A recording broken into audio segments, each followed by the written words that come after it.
이 믿음의 추월이라는 제목으로 하나님의 말씀 증거하겠습니다. 동계올림픽 중에 스케이팅이 있는데 우리나라가 쇼트트랙 아주 잘하고 있습니다.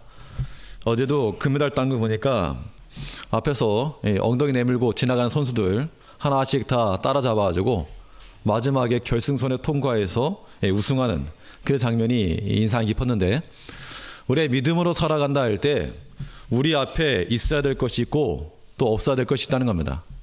또 믿음으로 나아가려면 우리가 추월해서 따라잡아야 할 것이 있다, 그 이야기인데, 우리가 믿음으로 살 때 무엇을 제할 것인가?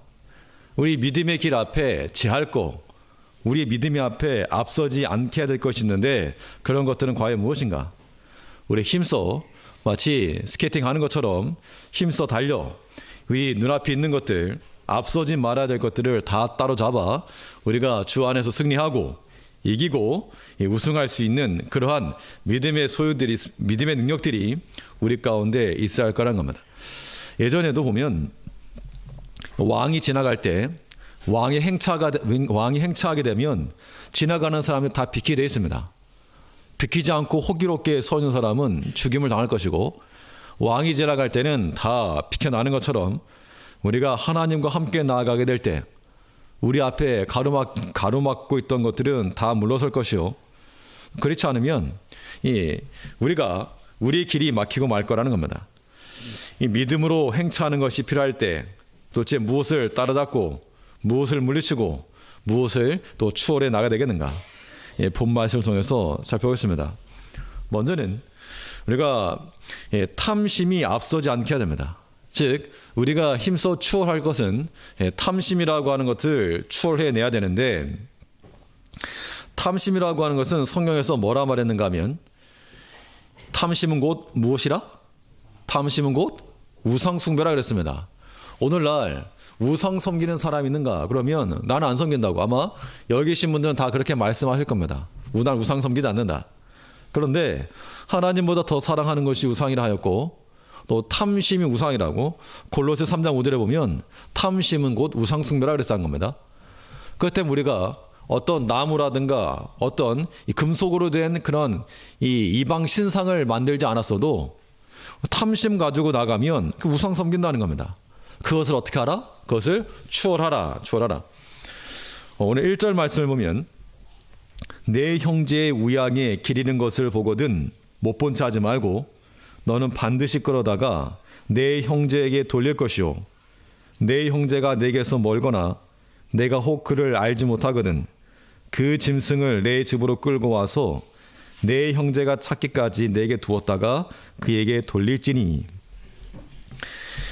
어떤 길에서 들에서 이 소나 양을 발견하게 되면 잘됐다, 이거 아니면 오늘 아주 그냥 재수가 좋구나 하면서 집어가지 말고 그것을 원래 주인에게 돌려줘라, 그 이야기입니다. 그러면 이 소나 양이라고 하는 것이 그 당시는 하나 큰 재산이었겠죠.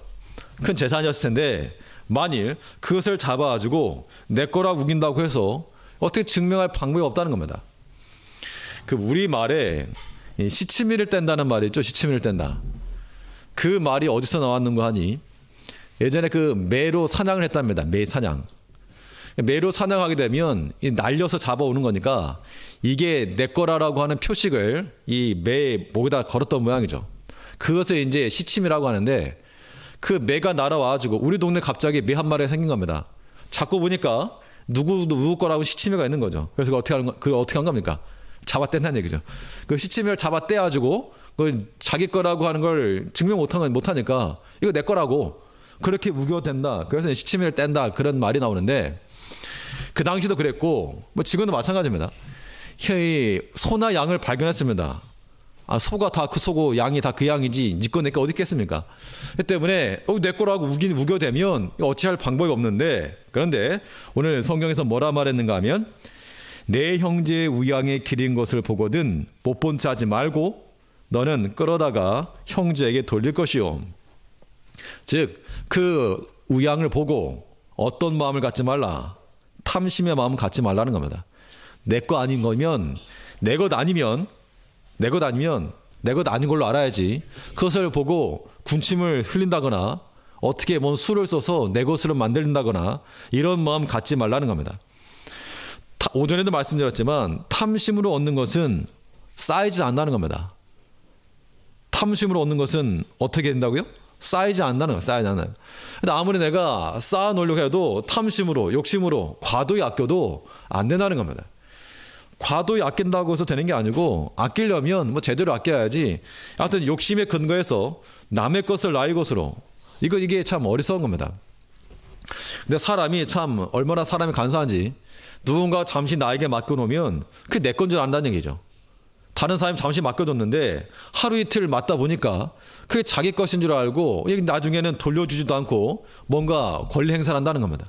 이게 사람의 본성이긴 한데 그런데 하나님께서는 그런 마음 갖지 마라. 왜냐하면 내 것이 아니었으므로 이 탐심의 근거에서 욕심의 근거에서 무엇인가를 일을 하지 말라 그 이야기입니다. 그래서 딱 보자마자 내 것이 아니면 처음부터 손대지 말고. 그런데 여기 한 가지 시험거리가 있습니다. 2절의 말씀을 보면 내 형제가 내게서 멀거나 내가 혹 그를 알지 못하거든 그 짐승을 내 집으로 끌고 와서 내 형제가 찾기까지 내게 두었다가 그에게 돌릴지니. 이 들판에서 길 잃어버린 거를 잡아다가 바로 돌려주는 거는 그나마 괜찮은데 만약 누구 건지 알지 못하거나 아니면 그 주인이 멀리 있으면 일단은 끌어다가 내가 좀 데리고 있어라 그 얘기죠. 먹을 것도 주고 그런 얘기입니다. 잠시 내 집에 끌어다가 나중에 돌리라 그 얘기인데 그런데 이거를 일단 내 집에 끌어오는 순간 내 거라고 우기는 것이 더 쉽다는 겁니다. 그렇기 때문에 우리가 어떤 마음을 가져야 되는가 하면 아예 처음부터 내 것이 아니다 이런 마음을 가셔야 되고 또 그런 부분에 있어서는 우리 어떤 이건 개인적인 여러 상황에서 적용될 수 있겠는데요. 물질적인 것도 내 것이 아니면 굳이 맡아서 내가 보관해 두겠다 이런 것도 의미가 없는 겁니다. 그러다 보면 사람이 어떤 마음이 듭니까? 그러다 보면 사람이 견물생심이라고 눈에 보이면 욕심이 생긴다는 겁니다. 그러므로 지혜는 무엇인가? 아무튼 내 손에 닿지 않는 곳에 놔두는 겁니다. 아이들의 손에 위험한 거 약이라든가 이런 것들은 아이들 손에 닿지 않는 곳에 놔두는 게 제일 간단한 거죠. 근데 저 집 어떤 애가 하나 있는데 기어다니다가 이제 걸어다니기 시작했습니다. 그러다 보니까 예전에는 손이 안 닿던 곳에 막 손에 닿아가지고 이제 이제 물건을 놓을 자리가 없어지고 있습니다. 근데 아무튼 뭔가 됐건 위험한 것들은 손 닿지 않는 곳에 놓으면 안전한데 괜히 밑에다 칼 놔뒀다가 칼에 찔리기라도 하던가 괜히 약 밑에 놔뒀다가 사탕인 줄 알고 지 먹다거나 그러면은 거기서 이제 해를 당한다는 겁니다. 탐심으로 행하는 것들은 현재를 조금 얻을지 모르지만 다음을 놓치는 겁니다. 다음을 놓치는 거. 그렇기 때문에 우리가 지혜로운 백성들은 절대로 탐심에 끌려가지 않도록 그 탐심에 우리 눈앞에 보이지 않아야 한다는 겁니다.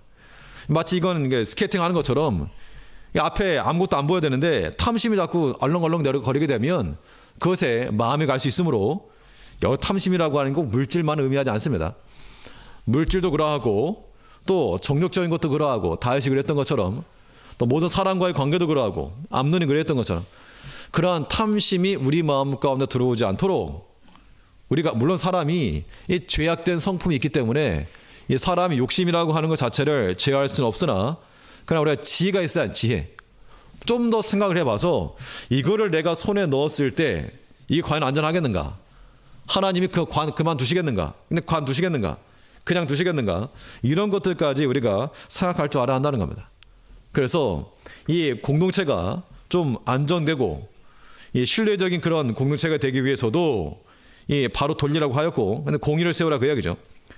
또 내 것 아닌 것에 대해서 과도 욕심 부리거나 탐심을 따라 행하지 말라라고 하는 것을 여기서 말하고 있습니다. 근데 여기서는 나기만을 말하지 않고 모든 의복까지라도 그렇다 그랬습니다. 3절을 보니까 나기라도 그리하고 의복이라도 그리하고 우리 형제의 일은 아무 것이든지 내가 얻거든 다 그리하고 못 본 채 하지 말라. 그러므로 우리가 믿음으로 나아간다 할 때 무엇을 앞서가야 되는가?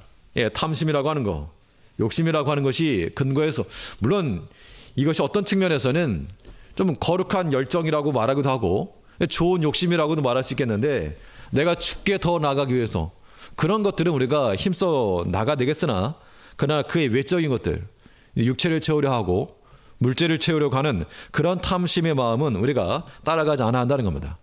탐심의 엉덩이가 우리 눈앞에 보이지 않도록 치우고 우리가 더 앞장서 나가 우리가 하나님께서 주시는 것으로 만족하며, 오늘 바울이 뭐라 그랬습니까? 내가 궁핍에 처할 줄도 알고 뭐 풍부에 처할 줄도 알아. 일체의 무엇을 배우노라? 일체의 비결을 배우노라. 그러한 동일한 믿음의 신앙의 고백들이 우리 가운데 나타날 것입니다. 또 무엇을 우리가 또 추월해야 되겠는가? 믿음의 길을 걸어가는데 앞에서 알짱알짱 거리는 거, 이거 치워야 되겠는데 무엇이 앞서지 않아야 되는가? 예, 미움이라고 하는 것, 미움이라고 하는 것이 앞서지 않아야 된다. 바꿔 말하면 우리가 믿음으로 추월해야 될 게 무엇인가? 이 미움이라고 하는 그 마음을 넘어서야 됩니다. 오늘 본문에 보니까 어떤 게 있는가 하면, 들판에서 소나 양을 잃어버린 누군가가 있었겠죠. 그러면 그 잃어버린 사람이 내 아들이거나 내 딸이거나 내 친척이거나 그러면 아마 끌고 갈 겁니다. 여기 있다고. 그런데 만일 내가 조금 평상시에 마음이 별로 마음에 맞지 않든, 혹은 내가 좀 별로 좋아하지 않는 이런 사람의 것이면 어떤 마음이 들기 쉽겠습니까? 잘됐다, 한번 골탕 먹어봐라 라든가, 아니면 조금 미워하는 마음 혹은 시기하는 마음이 앞장서게 되면 제대로 돌려줄 리가 없다는 겁니다. 근데 그렇게 하지 말라고 오늘 성경은 말하고 있죠. 잃어버린 것뿐만 아니고 잃어버린 걸 돌려줄 뿐만 아니라, 만약 구덩이에 빠져서 고통받고 있을 때 그냥 지나치지 말고 도와주라라고 말하고 있어요. 도와주라. 예, 우리 4절 말씀 보니까 4절에 보면, 내 형제의 나귀나 소가 길에 넘어진 것을 보거든 못 본 채 하지 말고 너는 반드시 형제를 도와서 그것을 일으킬지니라. 그거 잘됐다, 그런 마음 갖지 말라는 겁니다. 아무튼 우리가 이 믿음의 형제들에 관한 이 일에서는 다른 형제가 어려움을 처했을 때 그걸 좋아하게 되면 하나님께서 그거 기뻐하지 않는다 그랬습니다. 그래서 하나님께서 이방을 심판하실 때에도 이스라엘 백성들이 잘못하긴 했는데 그래서 심판을 받긴 했지만, 그 이스라엘 백성들이 포로로 잡혀갈 때 좋다고 박수치던 민족이 있다는 겁니다. 모압에 대해서. 그때 모압이 뭐라 심판하셨는가 하면, 이 이스라엘 백성들은 하나님께서 내가 심판하는 거고, 이들이 잡혀갈 때 내가 너네 좋다고 그랬지, 너희가 그것으로 심판받을 것이다 라고 말했다는 겁니다. 우리 주변에 있는 형제들이 어려움을 당할 때 잘됐다, 쌤통이다, 그런 마음이 악한 마음이고 참 유치하고 치졸한 거죠. 어린아이와 같은 마음이라는 겁니다. 장성한 자의 그런 마음을 가지고 미움이 앞서지 않아야 되겠는데, 미움이 앞서지 않게 하려면 어떻게 해야 되는가? 우선은 그 일이 자기와 연관된 일이라는 생각을 해야 됩니다. 자기와 연관되었다. 우리 보통 나와는 상관없다라고 말하기 쉽지만, 그러나 교회적으로만 생각을 해봐도 나 아니면 다른 사람이죠. 나 아니면 다른 사람이지만 다른 믿음의 형제가 어려움에 처하게 되면 그것으로 인해서 기쁘겠습니까? 기쁘지 않겠죠. 그러면 그 아픈 마음을 우리가 고스란히 떠안을 수밖에 없는 겁니다. 그러므로 우리가 다른 사람의 일에 대해서 나와 무관한 일이다 라고 생각을 하지 말고 나의 일로 알고 가서 도우라는 겁니다. 4절에 있는 것처럼 못 본 채 하지 말라 그랬죠. 내 형제의 나귀나 소가 길에 넘어진 것을 보거든 못 본 채 하지 말고 나는 반드시 형제를 도와서 그것을 일으킬지니라. 몰랐으면 모를까, 봤으면 그냥 지나치지 말고 반드시 도와서 일으켜라 라고 말하고 있다는 겁니다. 결국에 나와 관련이 있다라는 그런 마음가짐을 가지면 우리가 그냥 안 지나친다는 얘기죠. 나와 관련이 있으면. 또 우리가 이 미워하는 마음이라고 하는 것은 다 시기하는 마음과 연결되는 것인데, 미움과 시기라고 하는 것이 근본이 되게 되면 결국에는 그것이 누구를 상하는 겁니까? 그것이 나 자신을 상한다는 겁니다. 마치 부메랑처럼 돌아오는 것이기 때문에 절대 미워하는 마음, 시기하는 마음으로 우리가 말하거나 행동해서 안 됩니다. 이런 거죠. 내가 저 사람을 미워하게 되면 저 사람도 알죠. 내가 미워한다는 거를. 서로 안다는 겁니다. 사람. 그럼 내가 미워하는 마음을 한마디를 던지면 저 사람은 뭐 좋다고 받겠습니까? 저 사람도 들은 입장에서 나도 한마디 하고, 그러다 보면 점점 그 말이 자기에게로 돌아온다는 얘기입니다. 성경에 보면 이 사울과 다윗의 관계에서 사울을 무너뜨렸던 그 칼이 누구의 칼이었는가 하면 다윗의 칼로 사울이 무너진 게 아니라 사울이 던진 창으로 그 칼로 자기가 맞은 겁니다. 다윗을 미워했죠. 시기하였고 그냥 그 다윗을 그 용맹했던 다윗을 자기의 충성스러운 신하로 삼아두었으면 얼마나 유용했겠습니까? 그런데 그걸 미워하는 마음으로 저것이 내 왕위를 노린다. 이런 혼자만의 소설 쓰는 거죠. 혼자만의 소설을 쓰면서 도리어 미워하고 사울은 천천 다윗은 만만 그랬을 때 시기하고 다른 사람의 잘하고 뭐 능력 있는 것을 인정해 주지 못하고 그런 미워하는 마음, 시기하는 마음을 가지고 나갔을 때 그가 던진 창이 자기 목으로 날아온 겁니다. 그때 우리가 미워하거나 시기하는 마음 버려야 한다는 겁니다. 한번 가만히 돌이켜보면 뭐 지난 명절도 있었고 혹시 미워하는 마음 있습니까? 제가 여쭤보는 겁니다. 답변하시면 속으로 대답하세요. 얘라 그러면 또 곤란하니까. 미워하는 마음 있으시죠? 보니까 얼굴들 보니까 다 그런 것 같은데 그런 거 있으면 어떻게 되는가? 그 미워하는 마음 자체가 누구를 내 마음, 내 영혼을 잡아먹는 겁니다. 미워하는 마음 가져봐야 무슨 소용이 있겠습니까? 뭐 다툼이라고 하는 것이 뭐 가정 내에서 뭐 부부 간에 부모 자식 간에 다툼이 있을 수 있겠죠. 혹은 형제 간에 아니면 신올케 간에 뭐 아무튼 어찌됐건 간에 어떤 관계에서 어떤 이 다툼이라고 하는 거 막힘이라고 하는 것이 있을 수 있지만 그것을 계속 붙들고서 하는 것은 참 지혜가 없는 겁니다. 사람이라고 하는 것이 사람의 본성이 뭐 안 좋은 말 들으면 사실 이게 쉽게 잊혀지지 않는 것이지만 그렇다고 그것을 들고 갈 이유가 없는 겁니다. 여기 아픈 게 있으면 그냥 털고 가야지. 그걸 계속 묻히고 다니면 그게 무슨 액세서리도 아니고 자랑할 것도 아니고 우리가 아무튼 사람이 그런 면에 있어서도 지혜가 필요하죠. 미워하는 마음, 시기하는 마음을 우리가 갖지 않고 그것에서 벗어나야 되는데 미움이나 시기하는 마음을 갖지 않으려면요. 그냥 나에게 있어서 가장 좋은 걸 그냥 주면 됩니다. 하나님께서 그러셨죠. 하나님께서 우리에게 예수 그리스도를 줬다는 겁니다. 가장 귀한 예수를 줬기 때문에 그 아들을 주신 하나님께서 너에게 다른 것을 아끼시겠느냐. 그러므로 우리가 어떤 미워하는 마음이나 그런 마음이 있으면 좋은 것을 그냥 하나 주면 됩니다. 좋은 것을 선물이 됐건 뭐가 됐건 간에 아무튼 좋은 것을 주면 사람이 마음이 바뀌는 거죠. 그렇기 때문에 우리가 이 지혜를 써서 아무튼 미워하는 마음이 앞서지 않도록 또 먹을 거라든가 눈에 보이는 것은요 아무것도 아니라는 겁니다. 지나면 다 없어지는 건데 왜 우리 집은 소고기 가져가고 너네 집은 돼지고기 가져가냐 이런 걸로 싸울 필요가 없는 겁니다. 뭐 그냥 더 좋은 거 해주고 상대편에게 더 좋은 거 해주고 정 아쉬우면 나중에 뭘 해드리면 되니까 사람은 지혜가 있어야죠. 굳이 그런 것 때문에 왜 우리 엄마도 소고기 좋아하는데 우리 엄마는 돼지고기 주냐 이렇게 할 필요가 없는 거죠. 우리가 어떤 일에 대해서든 지혜를 써서 시기하는 마음, 미워하는 마음 이런 마음이 들지 않도록 모든 것이라 그랬습니다. 또 넘어진 것을 보거든 그것을 못 본 체 하지 말고 가서 일으키고 또 용서하는 것이 용서받는 길인 줄 우리가 알아야 한다는 겁니다. 우리가 믿음으로 나아갈 때 앞에 미움이나 시기가 있거든 그것을 어떻게 하라는 겁니까? 그것을 추월하라. 더 빠르게 나아가서 안 보이게끔 추월하라는 겁니다. 이것이 우리에게 필요하고 또 우리가 믿음으로 나아가기 위해서 우리 앞길에 제거할 것은 무엇인가? 무엇을 또 뛰어넘을 것인가? 이 인본주의가 앞서지 않도록 해야 한다는 겁니다.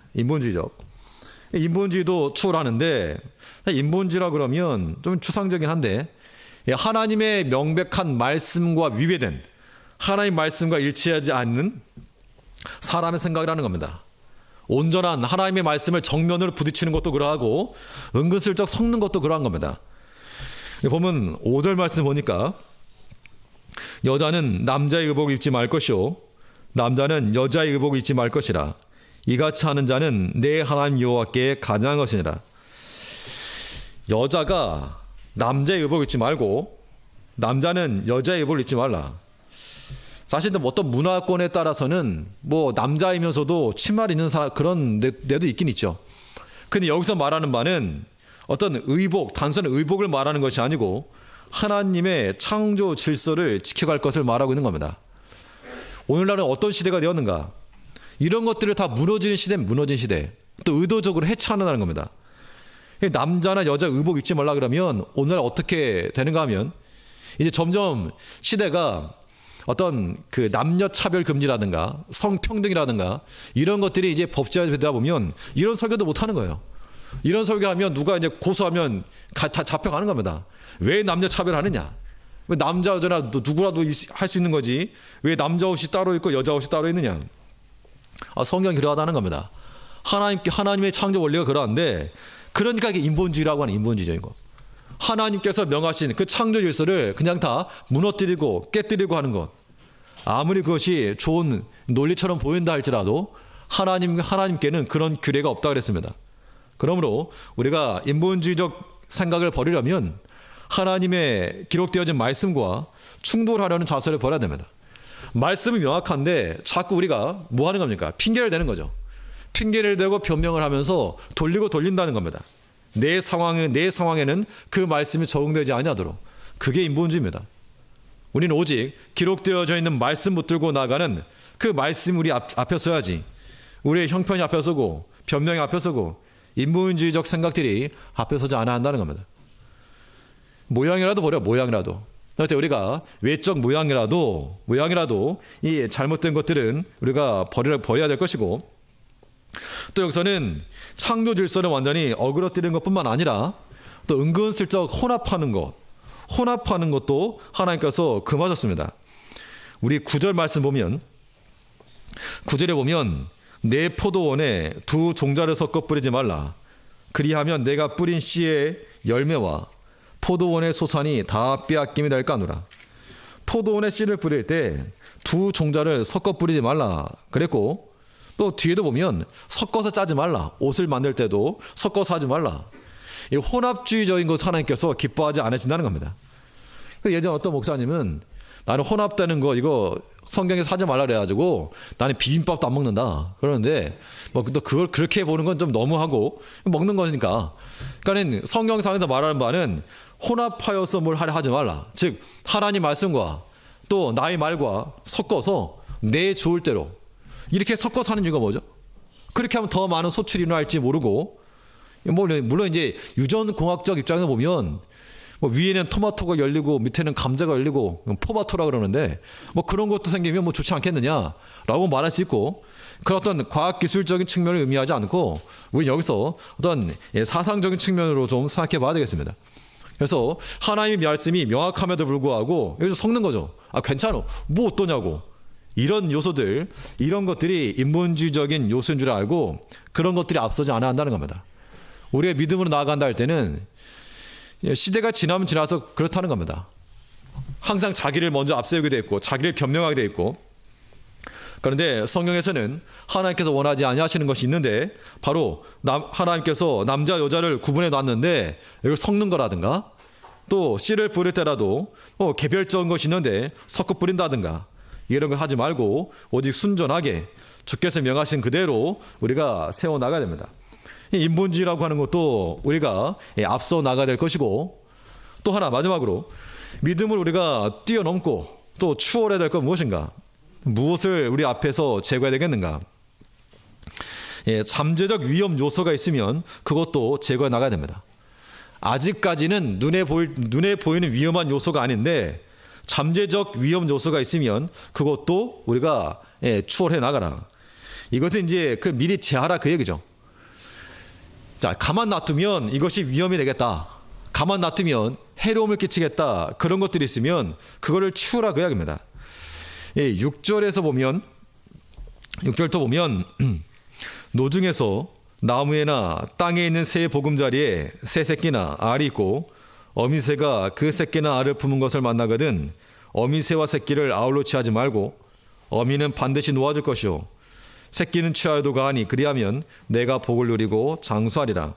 이건 앞에서 말한 것처럼 이거 한꺼번에 다 취하여서 다음이 없는 그런 행위를 하지 말고 다음을 기약을 하라 그 이야기입니다. 그래서 두 가지를 다 취하지 말고 어미와 새끼를 두 가지 다 취하지 말고 이 하나는 남겨놔라. 그래서 어미는 어미나 새끼가 있으면 어미는 놓아주고 어미가 또 이제 새끼를 낳을 수 있으니까 자, 그래서 우리가 취할 수 있는 것도 탐심이 앞서지 않게 했던 것에 대해서 연속적인 말씀이고 8절에 보면 내가 새 집을 건축할 때에 지붕에 난간을 만들어 사람으로 떨어지지 않게 하라. 그 피 흐는 죄가 내 집에 돌아갈까 하노라. 어떤 사람이 집을 지었는데 이 난간을 만들지 않아서 사람이 많이 떨어졌다. 그러면 그 죄가 그 사람이 갈 거다. 그 이야기입니다. 바꿔 말하면 비록 사람이 지금 떨어지지 않았지만 그 새 집을 만들었을 때 위험한 요소가 있는 것들은 미리 제어하라. 그것을 이야기하고 있는 겁니다. 물론 거기서 애가 사람이 떨어질 때 누가 알겠습니까?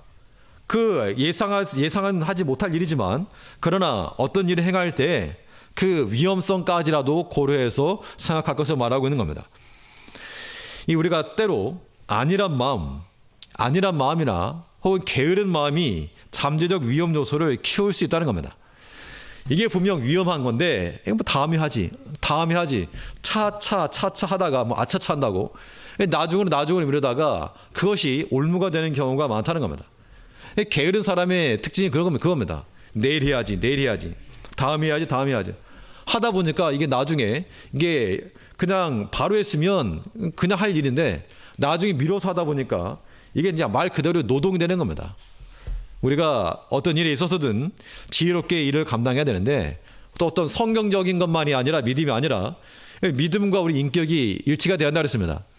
우리 일상적인 생활도 믿음과 연결된 모습이 있어야 되기 때문에 생활에서도 우리의 지혜가 나타나야 되고 여러 가지 위험한 것들이 있으면 위험의 요소들, 여기서는 위험의 요소가 떨어지는 것이지만 꼭 위에서 떨어지는 것만이 아니라 우리가 이 죄로 빠지기 쉬운 혹은 경건에 이르지 못할 만한 그런 것들도 위험 요소라고 하는 겁니다. 그런 것들 우리가 제어해야 됩니다. 이 연휴 기간 동안에 아마도 다들 맛있는 거 많이 드시고 또 재밌는 것도 보시고 하셨을 겁니다. 이제 보통 그런 시간을 내다 보면 예전에도 보다 보면 특히 연휴 때 보면 근데 오랜만에 쉬는데 좀 쉬어야 되겠다, 놀아야 되겠다. 그러면서 밤에 잠을 안 자는 겁니다. 좀 일찍 자는 것에 대해서는 그걸 손해라고 생각하는 거예요. 이거 일찍 자는 건 너무 아깝다, 너무 손해다. 그래서 이걸 좀 늦게까지. 그런데 하나님의 창조의 원리라고 하는 것은 늦은 시간에 저녁 시간은 아무튼 하나님께 쉬게 하신 겁니다. 저녁 시간에 눈 뜨고 있으면 생산적인 일 혹은 영적인 일, 경건한 일이 이루어지기는 굉장히 어려운 겁니다. 만일 초저녁 일찍 잤다가 저녁에 일어나는 건 상관없죠. 그 같은 경우에는 정말 영이 깨울 수가 있는데 아주 그냥 저녁 늦게까지 잠을 안 자고 깨어 있으면 늦게까지 잠 안 자고 깨어서 하시는 일이 무엇입니까? 야식을 시켜 먹거나 아니면 뭐 TV를 보거나 인터넷을 하거나 그런 것이지 거의 절대 생산적인 영적인 일이 나올 수 없다는 겁니다. 그런 것들 우리의 영적인 일들을 일탈하게 만드는 잠재적 위험 요소라고 하는 겁니다. 그렇기 때문에 저녁에는 어떻게 됩니까? 일찍. 새나라의 어린이는 일찍 자고 일찍 일어나고 뭐 새나라의 어른들도 일찍 자고 일찍 일어나야 되는데 이 시대가 워낙 바쁜 시대가 되어서 늦게까지 일하는 시대가 되고 또 퇴근도 늦어지니까 뭐 그런 경우도 없지 않겠으나 우리가 일찍 자는 것을 이거 손해라고 생각하지 마시고 내가 영적인 일을 위해서 이것도 믿음으로 추월한다 생각하셔야 됩니다. 믿음으로 추월한다. 일찍 잔다.